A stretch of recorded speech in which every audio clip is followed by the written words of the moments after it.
നല്ല മഴയൊക്കെ പെയ്ത് തണുത്തിരിക്കുന്ന സമയത്തെ ഇച്ചിരി ഇഞ്ചിയും പുതിനയിലയൊക്കെ ഇട്ട് നല്ല ചൂടുള്ള കട്ടൻ ചായ അങ്ങ് കുടിച്ചു കഴിഞ്ഞാൽ എന്താ അസുഖമല്ലേ. ഞാനങ്ങനെ ഒന്ന് അടിക്കുകയാണ് കേട്ടോ.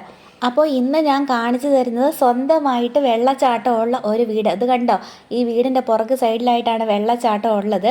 നമ്മൾ സാധാരണ ഈ സ്വിമ്മിംഗ് പൂളൊക്കെ ഉള്ള വീടുകളൊക്കെ കണ്ടിട്ടുണ്ടാകുമല്ലോ, പക്ഷെ സ്വന്തമായിട്ട് വെള്ളച്ചാട്ടമുള്ള വീട് കണ്ടിട്ടുണ്ടോ? ഇതെൻ്റെ സ്വന്തം വീടാണ് കേട്ടോ. അതായത് എൻ്റെ മമ്മിയും പപ്പയും താമസിക്കുന്ന വീട്.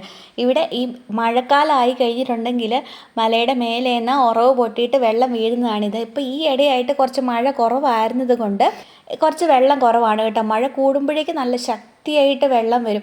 അപ്പം വീട്ടിലൊക്കെ ഭയങ്കര ഒച്ചയായിരിക്കും ഈ വെള്ളം ചാടുന്നതിന്. പക്ഷെ കാണാനും നല്ല രസമാണ്. നല്ല ശുദ്ധമായിട്ടുള്ള ഉറവ് പൊട്ടി വരുന്ന വെള്ളമാണിത്.